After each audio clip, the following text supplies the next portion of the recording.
Nestor, if I told you I'd say no. 2 months ago Oh boy.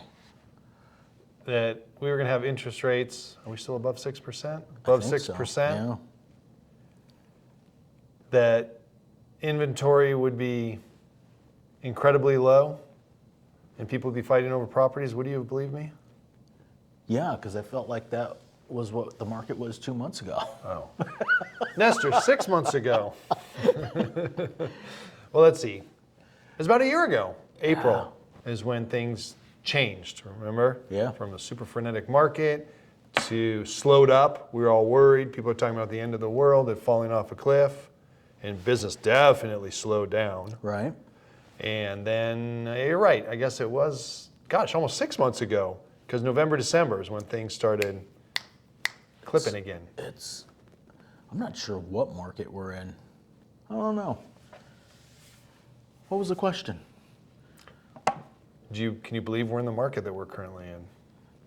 Yes, I honestly can't believe we're in the market that we're currently in, but I guess the better question, it's funny, I don't know if I really care. Because I still feel like if you're doing the right things and doing things over and over again, is the market more difficult than it has been? Have we seen a market like this? Not for a long time. I mean, this is definitely an interesting time that I'm seeing. And talking with a lot of different agents from all over the country, it's interesting because what we're seeing here, I'm not necessarily, or at least they're not necessarily seeing it in other places. Really? Yeah, so I feel like some places are actually experiencing the market that we experienced last year, that they're actually experiencing that market right now. So it's weird, but at the same time, I'm hearing a lot of doom and gloom. I'm hearing a lot of, people cutting back and doing those things and figuring things out. And I'm like, the last time I felt like or feel like we were in a market similar to this was back in like 08, 07, 08 is what the market feels like to me. And that was an exciting market then, and I'm excited about the market now. 'Cause, it was, I remember, what was it, it was like 3 years ago, 4 years ago, we were sitting in the front row at a seminar, and Gary Vaynerchuk was the keynote speaker, and he was talking about real estate, and he looked at the entire audience and he said, yeah, it's easy right now. And one of these days, everybody in this audience is going to get punched in the nose, and that's when reality is going to check and basically check us and who's really in this for real and who's not. And I feel like that's where we're at. So we're getting punched, where's the hand? Like here or here? Oh, a little bit past us? Well, some people have gotten knocked out already. Yeah. So I was talking to the gentleman from the local board this morning, and dues just came due again, and so downtick in numbers as far as membership renewal and things of that nature, trickled down a little bit. Interesting. This was a fascinating thing, and this is where I'm confused, and I think it's just because people started so long ago. Lot of people dropping out of the business as far as not renewing their membership dues, but there's still a high number of people coming into the business right now.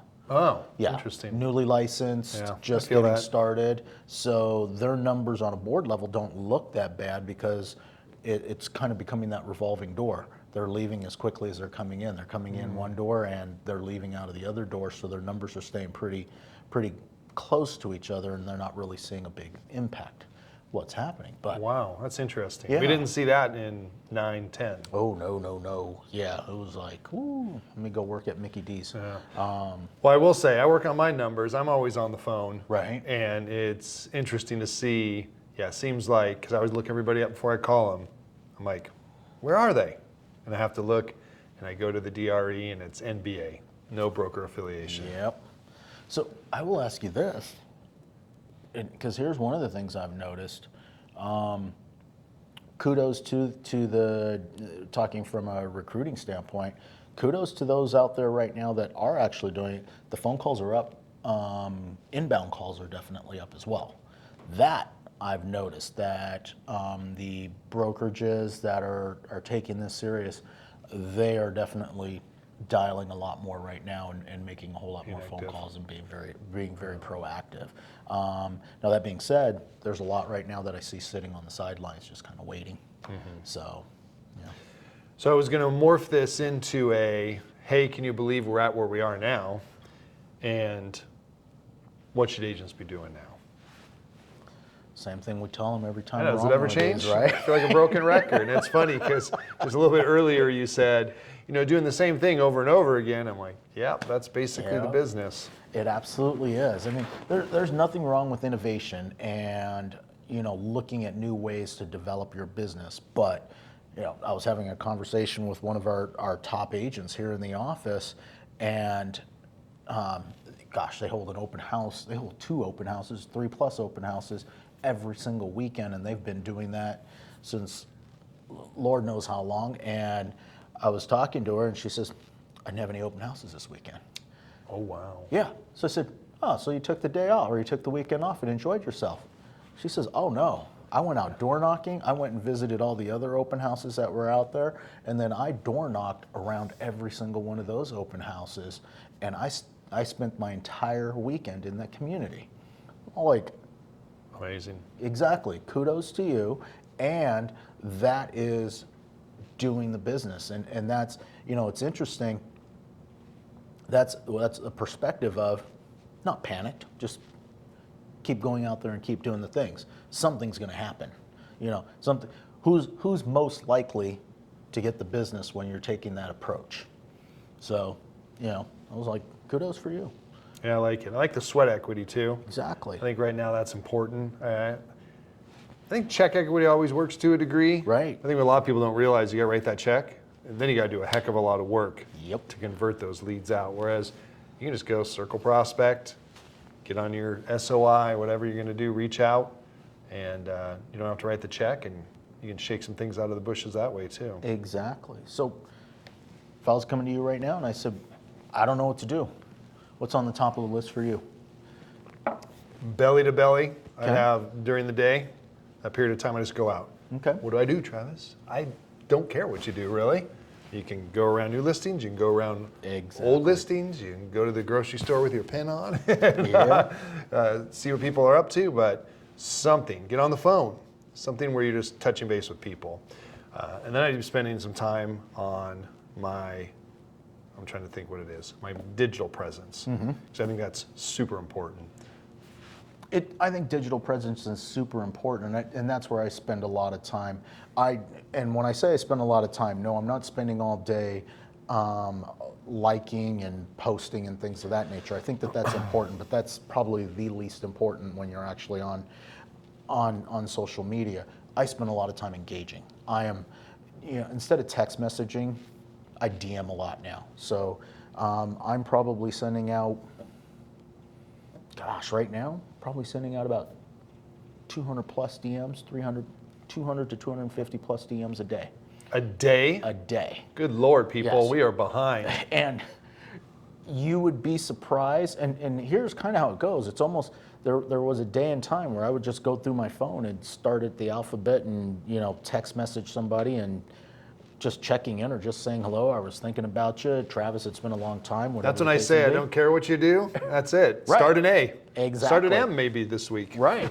And I've gotten into the habit of doing it on direct messaging, and I like it because you can see when they've seen it, you can see when they respond.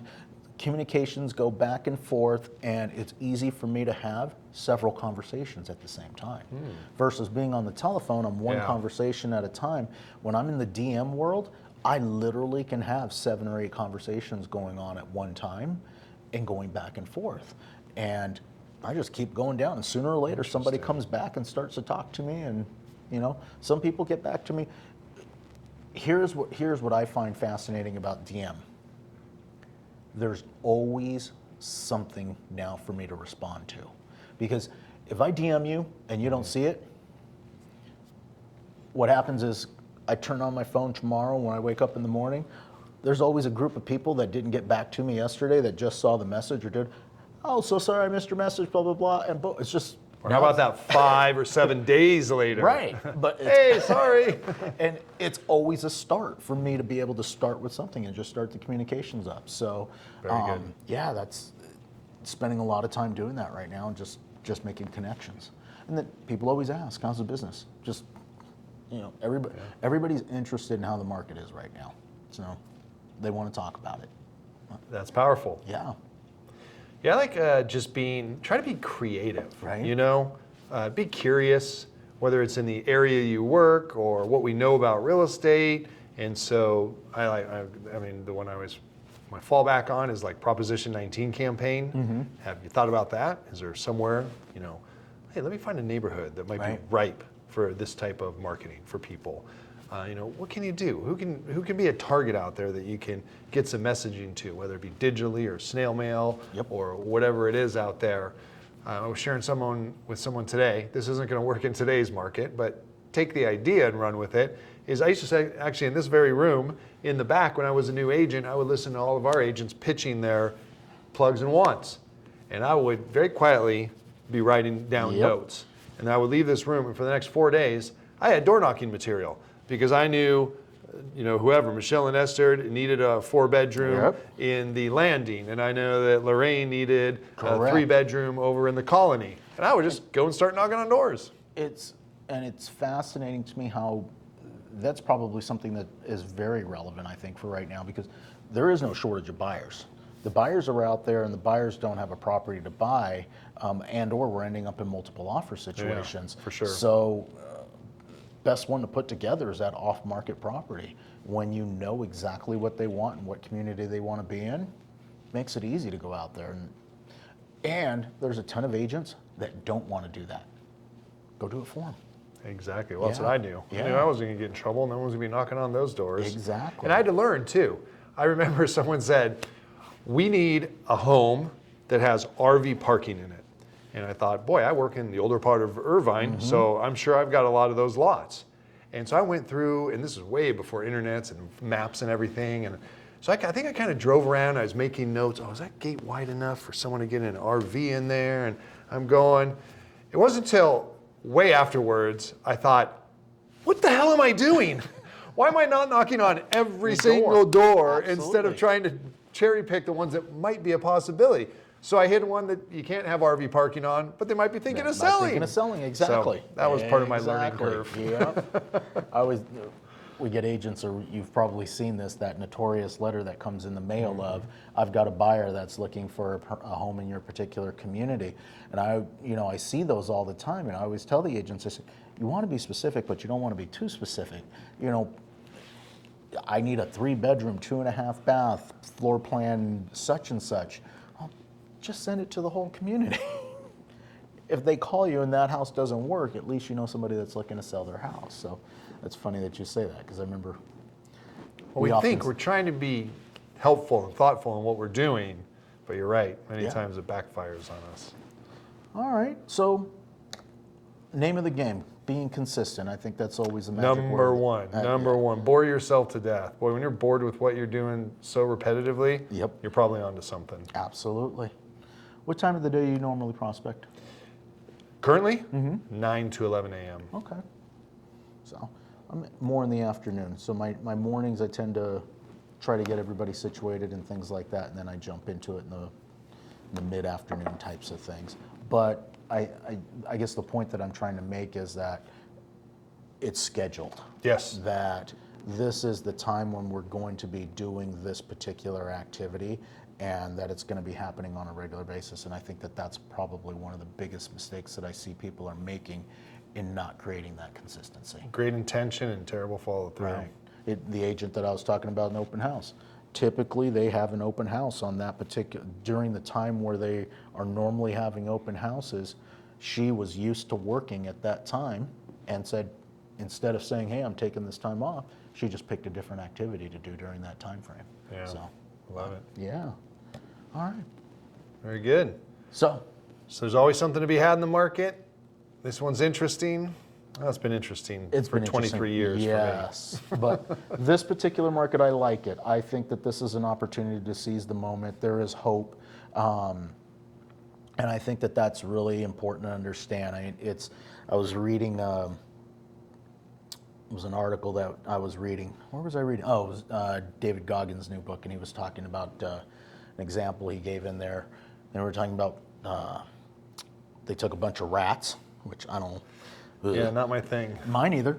But they put them in a big tub of water with no escape, unable to escape. And when they put them in there, the study was how long will they swim for before they drown? And it was very interesting. Seems a little cruel, but okay. It is.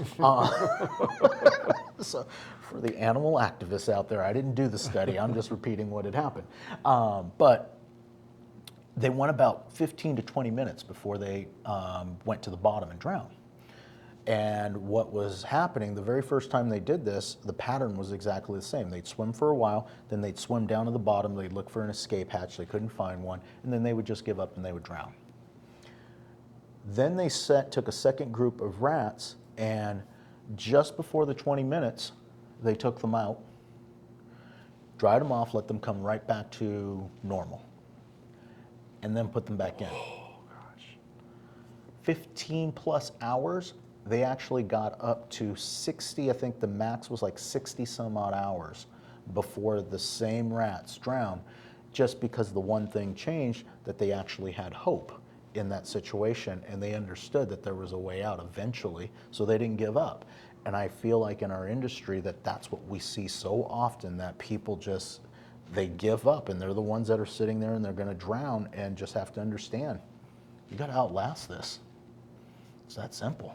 Yeah. So anyway, that's my story. The message is good.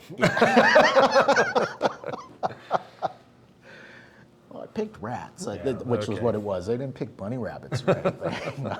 Anyway, if you like what we're talking about, please let us know. Like and subscribe, hit the bell, drop us a comment. We're always happy to engage with you, and hopefully everybody's doing well.